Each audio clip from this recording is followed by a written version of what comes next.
La formule de concorde, article 7 de la Sainte Seine. Bien que les docteurs zwingliens ne puissent être rangés au nombre des théologiens de la confession d'Augsbourg, puisqu'ils se sont séparés de ceux-ci au moment où la dite confession fut présentée, nous avons voulu mentionner cette controverse, car les zwingliens entendent s'insinuer dans nos rangs et propager leur erreur sous le couvert de cette confession. État de la controverse. Différence capitale entre notre doctrine et celle des sacramentaires en cet article. La question controversée est celle-ci. Dans la Sainte Seine, le vrai corps et le vrai sang de notre Seigneur Jésus-Christ sont-ils réellement et substantiellement présents, distribués avec le pain et le vin, et reçus de bouche par tous ceux qui usent de ce sacrement, qu'ils soient dignes ou indignes, pieux ou impies, croyants ou incrédules, de telle sorte que le sacrement est, pour les croyants, consolation et vie, et pour les incrédules, jugement? Les sacramentaires le nient, nous l'affirmons. Pour éclairer cette controverse, il faut remarquer tout d'abord qu'il y a deux sortes de sacramentaires. Quelques-uns, les sacramentaires grossiers, découvrent le fond de leur pensée en affirmant franchement et nettement que, dans la Sainte Seine, il n'y a d'autre présence que celle du pain et du vin qui sont distribués et reçus de bouche. D'autres, les sacramentaires ingénieux et adroits, les plus dangereux de tous, se servent parfois de nos propres expressions et affirment qu'ils croient, eux aussi, à la présence réelle, substantielle et vivante du vrai corps et du vrai sang du Christ dans la Sainte Seine, mais que cette présence se réalise spirituellement par la foi. Mais, sous le couvert de ces termes, ils maintiennent l'opinion grossière des premiers, à savoir que, dans la Sainte Seine, le pain et le vin seuls sont présents et reçus de bouche. En effet, par le terme de spirituellement, ils veulent dire que c'est uniquement l'esprit du Christ ou la puissance de son corps absent et son mérite qui sont présents. Quant au corps du Christ, d'après eux, il n'est présent en aucune façon, mais il est là-haut, au haut du ciel. C'est là que nous devons nous élever par la pensée de notre foi. C'est là, et non dans le pain et le vin de la Sainte Seine, que nous devons chercher ce corps et ce sang. Partie affirmative. Nous croyons, enseignons et confessons que dans la Sainte Seine, le corps et le sang du Christ sont réellement et substantiellement présents, réellement distribués et reçus avec le pain et le vin. Nous croyons, enseignons et confessons que les paroles du testament du Christ ne doivent pas être comprises autrement que dans le sens littéral du texte et qu'en conséquence, le pain et le vin ne signifient pas le corps et le sang absents du Christ, mais sont réellement, en vertu de l'union sacramentelle, le corps et le sang du Christ. En ce qui concerne la consécration, nous croyons, enseignons et confessons qu'une telle présence du corps et du sang du Christ dans la Sainte Seine n'est pas créée par l'œuvre d'un homme ou par la parole de l'officiant, mais qu'elle doit être attribuée exclusivement à la toute-puissance de notre Seigneur Jésus-Christ. De plus, nous croyons, enseignons et affirmons unanimement que, dans la célébration de la Sainte Seine, les paroles de l'institution ne doivent nullement être laissées de côté.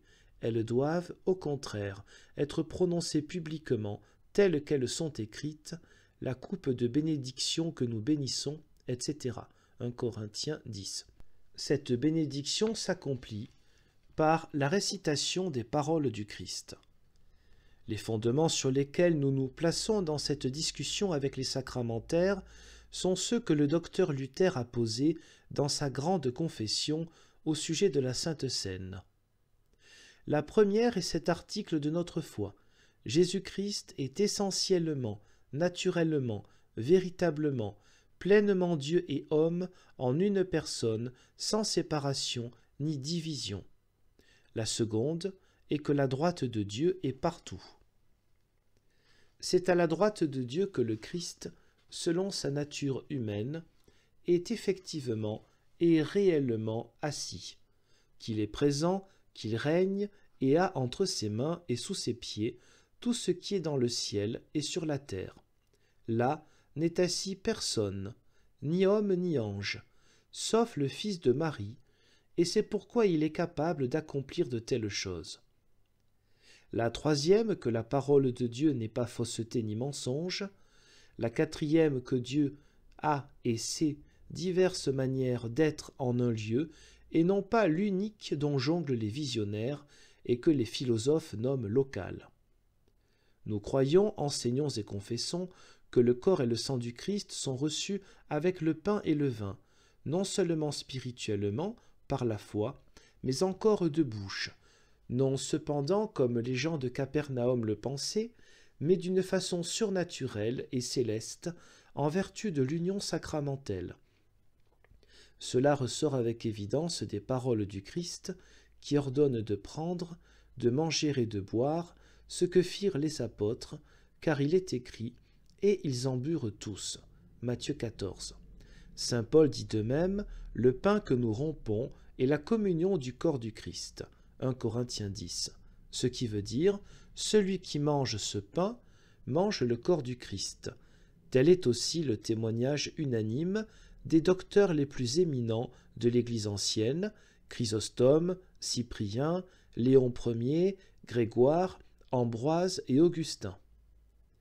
Nous croyons, enseignons et confessons que non seulement ceux qui ont la vraie foi et qui sont dignes, mais encore les indignes et les incrédules, reçoivent le vrai corps et le vrai sang du Christ, mais ces derniers ne le reçoivent point pour la vie et la consolation, mais pour le jugement et la condamnation, à moins qu'ils ne se convertissent et ne fassent pénitence. 1 Corinthiens 11. En effet, bien qu'ils repoussent le Christ en tant que sauveur, il faut bien qu'ils l'acceptent, malgré eux, en tant que juge sévère. Il est aussi présent lorsqu'il exerce son jugement sur les convives impénitents que lorsqu'il opère la vie et la consolation dans le cœur des convives croyants et dignes. Nous croyons, enseignons et confessons que seuls sont indignes les convives qui ne croient point et dont il est écrit « Celui qui ne croit point est déjà jugé ». Et ce jugement est renforcé et aggravé par l'usage indigne de la Sainte Seine. 1 Corinthiens 11. Nous croyons, enseignons et confessons qu'aucun croyant, tant qu'il conserve la foi vivante, si faible soit-elle, ne reçoit la Sainte Seine pour le jugement, car elle a été instituée surtout pour les chrétiens faibles en la foi, mais pénitents, afin de les consoler et de fortifier leur faible foi. Nous croyons, enseignons et confessons que toute la dignité des convives qui participent à ce repas céleste consiste uniquement dans la très sainte obéissance et le mérite parfait du Christ. Nous nous approprions ce mérite par une vraie foi, appropriation dont le sacrement nous rend certains. Cette dignité ne dépend ni de nos vertus, ni de notre préparation intérieure ou extérieure. Partie négative. Rejet et condamnation de la doctrine des sacramentaires.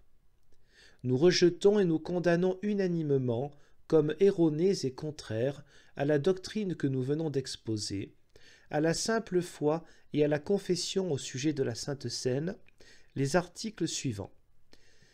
La transsubstantiation papiste, c'est-à-dire la doctrine par laquelle on enseigne, dans le papisme, que le pain et le vin de la Sainte Seine perdent leur substance et leur essence naturelle, qui sont anéantis et changés en corps du Christ, et qu'il n'en reste que l'apparence. Le sacrifice papiste de la messe pour les péchés des vivants et des morts, le sacrilège qui consiste à ne donner le sacrement aux laïcs que sous une seule espèce, et, contrairement aux paroles expresses du testament du Christ, à leur refuser la coupe et à les priver de son sang. La doctrine par laquelle on enseigne que les paroles du testament du Christ ne doivent pas être comprises simplement et reçues par la foi telles qu'elles sont, mais que ce sont des expressions obscures dont il faut chercher le sens à la lumière d'autres passages. Que, dans la Sainte Seine, le corps du Christ n'est pas reçu de bouche avec le pain, que seul le pain et le vin sont reçus de bouche et que le corps du Christ n'est reçu que spirituellement par la foi. Que le pain et le vin de la Sainte Seine ne sont que des signes auxquels les chrétiens se reconnaissent entre eux. Que le pain et le vin ne sont que des figures, des symboles et des images du corps et du sang du Christ, lesquels sont fort loin de nous.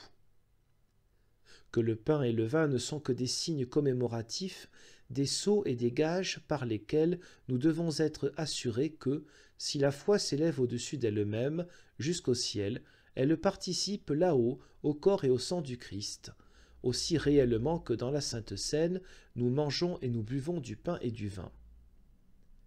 Que dans la Sainte Seine, notre foi ne trouve son assurance et sa confirmation que dans les signes extérieurs, dans le pain et le vin, et non dans la présence réelle du corps et du sang du Christ.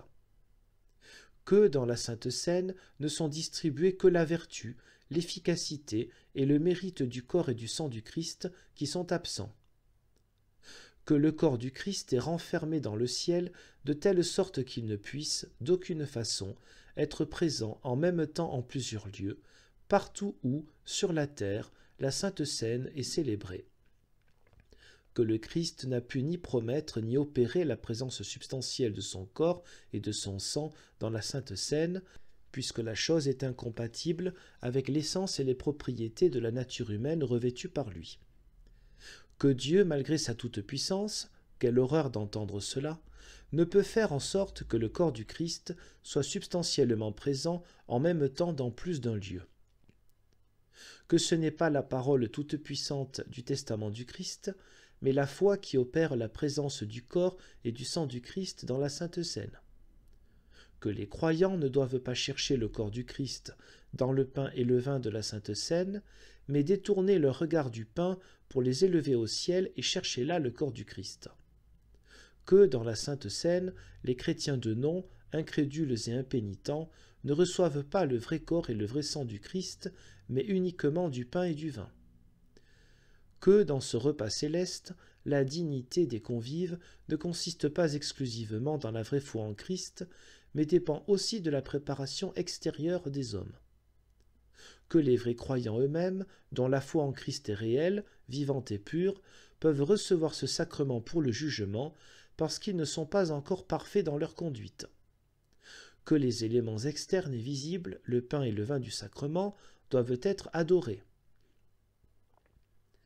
Nous livrons au juste jugement de Dieu toutes les questions indiscrètes, ironiques et blasphématoires que la décence interdit de répéter, et tous les propos blasphématoires et scandaleux émis par les sacramentaires qui parlent en termes grossiers, charnels et repoussants, à la façon des gens de Capernaum, des mystères surnaturels et célestes de ce sacrement. Nous rejetons donc explicitement l'opinion des gens de Capernaum qui s'imaginaient que manger le corps du Christ, c'est déchirer sa chair avec les dents, la digérer comme un aliment quelconque. C'est pourtant l'opinion que les sacramentaires se plaisent à nous prêter, malgré le témoignage de leur propre conscience et en dépit de nos multiples protestations. De la sorte, ils font haïr notre doctrine par ceux qui les écoutent et ils la condamnent absolument. Nous affirmons au contraire et nous croyons, en nous fondant sur les simples paroles du testament du Christ, que nous mangeons réellement son corps, mais cette mendication, de même que l'absorption de son sang, est surnaturelle. Le sens et la raison de l'homme ne peuvent la concevoir, mais notre intelligence est captive dans l'obéissance du Christ, comme c'est le cas dans tous les autres articles de foi. Un tel mystère n'est révélé que dans la parole et n'est saisi que par la foi.